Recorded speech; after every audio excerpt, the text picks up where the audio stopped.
So, girls, are you ready? We're ready when you are. Yeah. Ready when we are. We are ready. Okay. Yeah. So it begins. So this is the official introduction that we are. I am Johannes, this is Mari, and today you, lovely viewers and listeners, are seeing a great band from Australia. They are called Hussy Hicks. And we're gonna dive deep into their world and try to understand what they are up to, and like the history is quite long. So I hope 12 years for you as a band. More like 14. Oh, Yeah, nice. wow. Yeah, so we got to learn quite many things. We are rookies compared to you. Yeah, great gurus, tell me how you do it. Yeah. So maybe a quick intro from your side. Yeah, please tell us about your background and how you formed the band. Or even further back, like how did you start with the music? Yeah. Music? Yeah, sure. Well, my name's Lisa, and I've been singing as long as I can remember. When I was really young, I fell in love with live music, watching concerts, and just decided immediately that's what I wanted to do. So I've always sung, and, I've sort of been semi-professional since I was about, 14 years old. And Jules is very similar. Yeah, I started playing violin when I was about 3, and then switched to keyboard and guitar when I was about 7 and 8. And I stopped playing keyboard, and now I'm a horrible keyboard player. I'm worse than everyone. But I kept playing guitar and got better. And I've never done anything else either. We've just been musicians since we were children. Yeah, and we met in our summer 2004, 2005. And became friends, started playing music together just because that's what we were doing when we were hanging out, going to jam nights and sitting around the tea tree lakes in Lennox Head, having barbecues and passing guitars around. Yeah. And we just liked it so much, we've been doing it ever since. It sounds really great. Yeah, I've been clicking through and browsing through your different videos, and it seems that you've been touring a lot. So usually, let's not talk about 2020 because this year has been quite weird for all of us. But, how long do you usually tour per year? Like, are you mostly on the road or? Yeah. We try and balance it enough to be at home, enough to see our families. And when we're home, we really make sure we run around and catch up with all our, brothers and sisters and nieces and nephews. But we, like I said, we don't have any other job. So we're sort of a bit old school in that we tour to make our living. We don't tour just to promo things or to try and get more popular. It's how we've made a living. So we try and, bunch it together, and we'll spend a few months of the year in Europe usually, and maybe a couple of months in America, and try and spend probably 5 or 6 months in Australia. A few weeks here and there to explore new places. And while we were searching information about you, are you guys? Are you girls independent, or are you under some label? Yeah, we've always been independent. Yeah. Okay. We work with a lot of different people. We're lucky enough to have a really nice community, musical family and musical community. So we work with a lot of people. But we've never really been signed to a particular label. So the Funk Fauna is basically your own label, yeah. Okay. Yeah. But I started okay, sorry. Funk Fauna, band. We kept it up. Yeah. And how about managing all the tours and all the concerts? Are you like your own managers, or do you have like a member that is managing all the? A bit of both. Yeah. Look, one thing I can tell you for sure is that I don't do the bookings. I'm really terrible. We worked that out really early in the piece. When we did our first tour, I booked a show that was about 30 hours drive out of the way. And it was a really fun gig, but since then I sort of handballed I think it was most of the organisation onto Jules. I think that was a very cunning move, because Lisa's very capable, but I think she's just decided to use that story to make sure that I deal with it. But I sort of, take the overall, like trying to work out where we're going to be, but we're lucky in that over the years we've developed relationships in different territories. So Anya, who's one of our beautiful friends and a great working relationship in Germany, and she sort of coordinates our European stuff. And we have Phoebe in Western Australia, and we have people. Gina's helped us in America, but sort of we both do. I usually end up sending the emails because Lisa used that handball of 2006 to get out of it. But, we just kind of look at, for us, over the last 10 years at least, it's been more of a case of what time do we want to spend in Europe? Are we going to be there for spring, or do you want to do an autumn tour, or, should we do December and, let's go skiing. Yeah, so we're kind of lucky enough now to be able to carve up our year, obviously pre-COVID, but into blocks, and then sort of get other people to fill those blocks with dates, which has been, we've been really fortunate in that way. Yeah, it's all very grassroots, like just filling small rooms until you can fill a slightly bigger room, and developing relationships where people, they trust you to come and do a good show, and they know that their fan base of, a venue loyal fan base will always come. And so after, 13, 14 years, we have enough pockets that even without huge management overheads and huge promo, we can tour be happily. So you got there's two of you now we are interviewing, but I have seen that you've got some more players for the drums and for the bass. So how do you give concerts? Yeah. I figured that you do duos and also like a full band set. Yeah. Yes. I think, like you guys were saying, we're quite an adaptable band. We kind of have the ability to fill many different musical roles, from really intimate acoustic stuff, even without any sound system, just acoustic in a room, to full production. When we're doing full band, it's always Jules, myself, Ali and Tracy, our drummer and bass player. And whenever we can have him, Jules's dad plays harmonica with us, which is really, really cool. And then occasionally we will have a friend playing keys. But, yeah, mostly it's the four of us. Okay. Yeah. We sort of, we'll go out and do the Work Out If a Territory Works tour.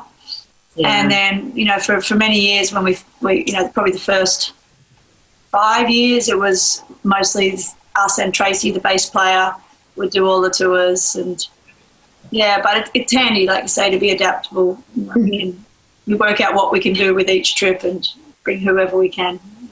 We're supposed to be in Europe right now with the full band, so that was a bit of a bump. Yeah. So, well, I'm still really interested about touring. So, can you tell us some amazing or awkward or weird adventures that you have had on the road? Or pro tips? Yeah. Pro tips. Throw your jeans. Don't ever leave your jeans on the floor. Throw them on a chair, and you get it like 50% more time out of them with the air. It's very true. Yeah, it's actually quite important. That's one of my main touring tips: is don't leave your jeans in a pile. You throw them over a chair and they air out and you double your length. Yeah, the last few years we've been doing a lot of tours where we'll do 21 shows in 23 days, you know, so getting to a laundromat is kind of difficult. So, yeah, so that's definitely a good one. And natural fibres, that's buying clothes made out of natural fibres because, you get one gig out of a nylon T-shirt and you're like, no, why did I bring this? It stinks already. But other tips. Yeah, look, we've been really lucky to tour all through Italy, France, Germany, the Netherlands, Belgium. We have not toured in Estonia yet, but I think that can happen at some stage. Yeah, hopefully, because Estonia has been quite open, even like during these times at the moment, when it comes to concerts and that sort of stuff. But I don't know if you have heard, we have really great. We have quite many great folk festivals, but maybe the biggest and with the longest history is called Viljandi Folk Music Festival. Have you heard it? I've heard about it. Yeah. I think you would fit here quite well. Yeah. You're such a power band, like, the vocals and the guitar and everything that you do. I don't know. I was just blown away watching your videos. Oh, thank you. It means a lot coming from you guys. So maybe I will go more into in-depth with some geeky stuff, but it's not geeky. But everyone can take mic or guitar and start playing and singing. But I think it was written that you pay attention to sound, which is I'm a sound engineer and I pay attention to sound. And maybe you could open this sound world, or how you approach. Both of you, like how one approaches her voice and also for the guitar, like what amps do you use, or why do you use, or how much attention there is, or is it just random, hippie style? Let's go and let's see, let's hope. No, it's Jules is she's a tonophile. Yeah, I guess I started playing electric guitar. I started playing acoustic, but I started gigging on electric guitar, so that was my background. And, I love old valve amps and, Fender Strats is my main thing, and tube screamers and all those pretty classic things that everyone in sort of guitar realm goes to as a standard. But when I lived in London for a few years, it was my brother playing bass and I was on acoustic, so I guess my style changed a fair bit in those years because I was playing so much acoustic guitar. And then we sort of had this weird thing where I came back to Australia and picked up the electric and like, I suck. So, and there were so many of the songs that we'd written and played over the years and that we do where if you pick it, it's driven by an acoustic sound, but you want to bring in other things. So I, like a lot of Australian acoustic sort of roots guitar players, use a second pickup, which means that I can run the magnetic pickup out through the amp, so you're still holding it together with that sort of traditional folky acoustic guitar sound, which so often, it's such a driving thing, whereas if you try and drive like that on an electric, it becomes pretty rocky pretty quickly, whereas you can hold it together with that and then just bring in the other sounds to sort of, embellish choruses and pull out big, powerful parts. So, that's why I end up having lots of pedals. But they're mostly just the same thing, like a couple of analog delays and, a couple of tube screamers, essentially. And then chuck an octave on each thing that I bring in occasionally. Tremolo. And tremolo, yeah. How many guitars you have? A lot. She's got a lot. Not like a collector's sort of amount, but you probably have, 12 guitars or something. Yeah, it's really blown out in the last year or so. I have two main guitars that I play. My White Strat and my Maton, which is a custom shop guitar that Andy Allen made for me. But around that you know, my grandma passed away last year, so I bought a resonator with the money that I got as my little inheritance because I wanted to have something to remind her of. So now I've got a national resonator. I've got a couple of Telecasters, and I've got a Mustang. I've got a Mustang, a 66 Mustang, which is quite nice. And I sort of took to buying guitars in America with each American tour because, you know, as you guys know, when you change your currency, you lose money. Yeah. Always. Yeah. Every time you change currency, you lose money. So as an Australian, we'd finish a tour or be halfway through a tour, and you go, like, I've got 1,000 American dollars, which is worth, I guess, between 12 and 1,500 Australian dollars. Mm-hmm. When I take it home, I'll probably get between 11 and 14. Mm-hmm. But if I buy a guitar, which are cheaper in America, Yeah. and the guitar that you buy for, say, 1,000 equivalent of $1,000 is probably worth 15 here. So But that's not taking into account the fact that Jules falls in love with almost every guitar that we've bought in America. So selling it is not really an option. I saw 3. It's not hard. And it's totally cool. And we got another pro tip, just, you know, while on the road. It really is. Like, that's made a huge difference because rather than losing money, you know, and in America there's such a huge supply and demand. You know, Huge market. Yeah.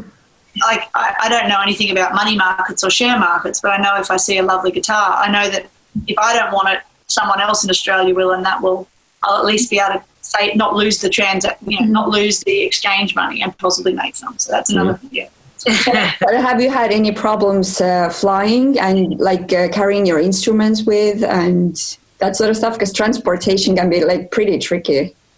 Transportation can be brutal. One of Jules's, her gigging acoustic guitar got totally smashed by the airline, by Singapore Airlines a few years back, and we didn't check it at the airport, so we just turned up to the gig and opened the case, and there it is, just in splinters. You know, it was devastating. Wow. How did you deal with the situation then? Lucky it was in London, and I have a lot of friends in London, and it was actually in Putney, and I had a friend, Brooke, who lived like 2 kilometres away. Because I tried everything. I tried like drink coasters to hold it. Gaffed it together. I tried gaff tape. But it was just like sinking, so you couldn't hold tune. But luckily I had a friend who looked after me for the night, and also because we have a nice relationship with the Australian guitar company Meentalo. Yeah. They organised for the European distributor to loan me a guitar for the rest of the tour. Okay. The funny thing was that of all of the tours from My Guitar to Smash, we were on this acoustic guitar specialist tour. So everyone on the tour was like a mad, amazing guitar virtuoso. So and I'm playing this like borrowed guitar, going, oh, clunky, clunky. Yeah, this is how I got the. But what about the voice section? How do you approach? Yes, just with full force as much as possible. You know, physically trying to do all the right things. You know, to keep your muscles in shape. But maybe you can share some also like pro tips. What is how do you prepare?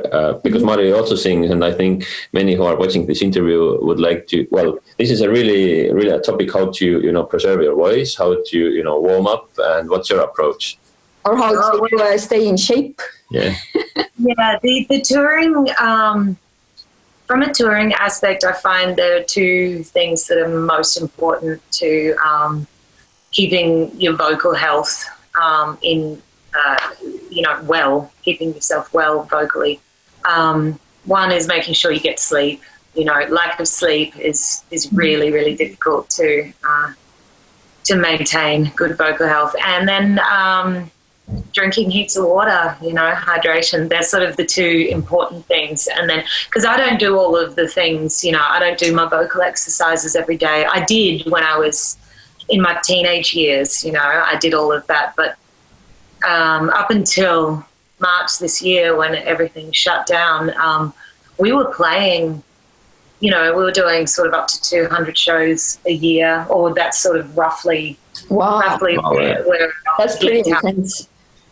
Yeah, we really like it. Yeah, and so you're kind of always ready. You sort of physically always warmed up. So I haven't in the last 10 years I haven't really been a person that's practiced that much, but since we haven't had many gigs, I have been actually like sort of forcing myself to sing and to hit notes, a couple of times a week just to make sure that I still have it there. What about microphones? Yeah. Again, that's more Jules' realm, but live, a Beta 57 usually is sort of my choice. Just a good, tough mic. And it's the type of mic that you don't pull off. You stay right on it, so kind of belt into it and it can handle it. All right. So maybe we briefly we looked into your albums, and actually we found out that you really have now something new to share. Your latest album, it was released, we could say, like yesterday. Yeah, very recent. and as you mentioned, you should have a tour at the moment. So that's the album tour, yes. Yeah. All right. That would have been. Yeah, gather up the people. It's really very ahead of time to name your album like this. Yeah. Yeah, we didn't mean to be ahead of time. It was, we were going to release the album. We have a big blues festival in Australia called Byron Bay Blues Fest. So we had everything on track to release it for that, and there's thousands of people there. And then that got shut down, and we held on to the album a bit longer, and we didn't have a tour. And with your opus, you pour everything into it, each work, and you want to give it the best chance of being heard by people. But we didn't know what was better than just, we wanted to get it out. You make an album, you throw everything into it, you have a timeline, you want to release it, and then it got hell. And we just thought we wanted to get it out. We have people who've been following our music for years, friends, fans, and people who are all stuck in a different part of the world. And we thought, well, if someone's locked in their house in Germany and they can listen to our album for a night with a glass of red wine, then that's the purpose of getting it out. But, yeah. I was just reading the track list and track names, and it's like it's so well, like somehow connects with all the COVID situation. It's like Hypothetic needles. Yeah, Eat Myself, Mountain Peak, The Edge, Get Ready, Change is Coming, Hummingbird Wing, Take a Look Over. Everything I wanted. Yeah, Wilson River Blues. It's like a story of 2020. Yeah. Yeah, we have had a few comments about that, and we have had a few realizations ourselves. But I guess whenever something is present in your mind, you look through those eyes. Mm-hmm. But, yeah, it's funny. Getting Up the People was exactly what we've not been allowed to do this year. So. And it was written well and truly before any of this. Yeah. And written about how we're being divided by ideas and politics, but it wasn't written about us being divided by this pandemic, but it has been the result of the pandemic. We've all been isolated from each other. Yeah. So maybe this experience question, having this experience that you have had now, and if you would start your band now and having this all experience, what would be your wisdom, or what would be your, guidance for yourself? If you could say, like when you think of like turning time back 14 years and okay. When starting off then, and like giving guidance to your past self. Yeah. I definitely think the most important thing is just to back yourself and go forth with confidence, you know, and enjoy every step of the way, which we really have. But, you know, sometimes you get stressed over the little things, you know, like little rejections, you know, the amount of rejection letters we've received from festivals. You know, if you took the first 10 of those and then gave up, then, you know, it takes time to sort of to get to where you're going. So, you know, just go forth, be confident and enjoy it. Yeah, I think, you know, we were lucky we've had a great, you know, adventure, but I think, I would say something similar. I'd probably say just trust that this is a development, and with every year that passes, you're going to make real connections and friendships, and they will grow together, and things will move in a nice and organic way. You don't have to try and force anything. And it's not about a goal. You know, it's not about this one goal of, you know, getting to this level of success that you know, you sort of think when you're a kid. It's like, oh, you know, this is what success is to me. It's like, it's all of the little steps along the way, you know. It's, and it's a life. Like, once you're on the ride, just, you know, you as long as you're loving it, stay on the ride. Yeah. And no jeans on the floor, of course. And jeans hanging on the back of the chair or the shower or something. Awesome. Yeah. Okay. So maybe is there anything that we haven't covered and you really would love to share or like to share? Yeah. Not necessarily. We don't really have an agenda. We could probably come up with some better tour stories for you, but that's probably a whole other interview. Yeah.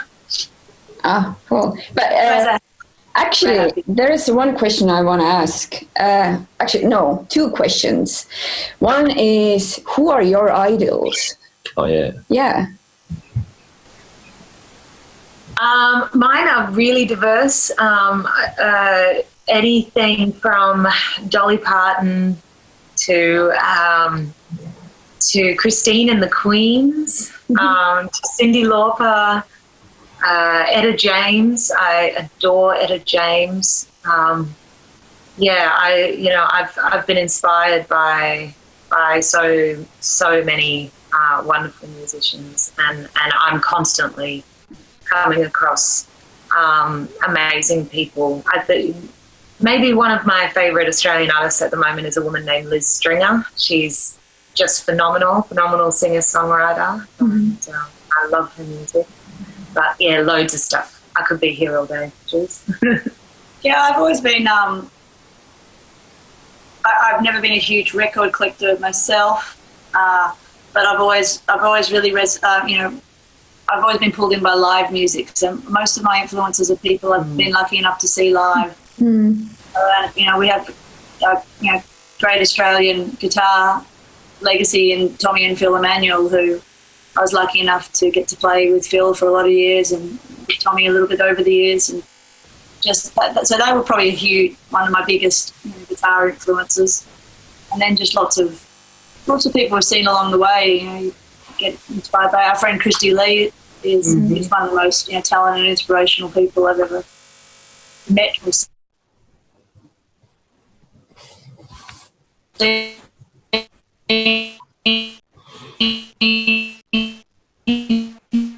Yeah, sorry, we lost you for a few seconds now. I think the internet is frozen. And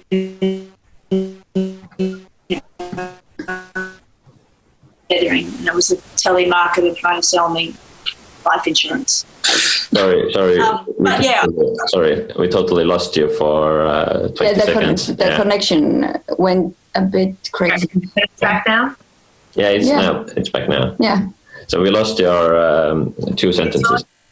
Yeah, so huge influences for me were Tommy and Phil Emmanuel, and people I've seen live. My first guitar teacher, Terry Murray. These then on a bigger sort of world scale, I ended up hanging out with our friend Raphael in London, who we did the last album with and some of this album, and he introduced me to some gypsy jazz music, and just traveling around Europe and all of the different sounds that you hear from the different influences of European folk music, and then American singer-songwriter stuff. Love Mavis Staples has been a huge influence. Bonnie Raitt. Both of us, yeah. Neil Young. I grew up listening to Neil Young from my dad and all his friends. So that's sort of cool.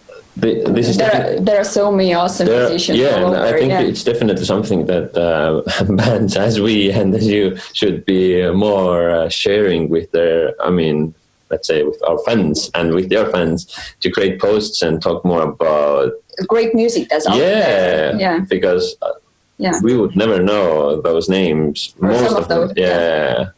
And I think it would be vice versa as well. What do you know about? The more that we can show people the good music that's out there, the more the music is forever, and not get stuck listening to what just happens to be on the radio. And now, I guess the most important question: how can people find you? Yeah, your music. Well, online. We're not touring at the moment. But we have a website, and our music's on all of the Spotifys and the Amazons and the Apple Music and all that sort of stuff. But we try and keep up to date with our social media, and we try and share cool things from the road when we're actually on tour. Go live and show anyone online, the Alaskan fjords or wherever we may happen to be. So jump on our social media. And if you're into hard copy things like vinyls and stuff, just our website has a store there, and we'll have the new album. I actually got the test pressing today for the Oh, cool! Yeah. So we've got Lucky Joe's Mine and On the Boundaries on vinyl, and we'll have to the people. Small COVID numbers, but they're on our website if anyone likes to. Yeah, share the link when it's up there. Yeah. We will. Yep. Well, thank you for this time, for this interview. Yeah. It's your evening starting, and it's our day starting now. Yeah. So you're taking a holiday now. This is part of your break. Well, so. We are trying. We're trying. How have you found all of the Global Music Match workload? Has it been manageable for you, or a bit stressful, or a bit of both? It's like so. We're really loose on the week schedule, so we take easy. Yeah. Well, we have many actions happening during this whole week. All the time we've been taking part from the Global Music Week match. Global Music Match. Yeah. But I think that. Well, I feel that the time when we really start share and talk about, for example, you guys. Yeah. Sorry, girls. No, it's fine. Or all the other teams or artists is during maybe next 9 months.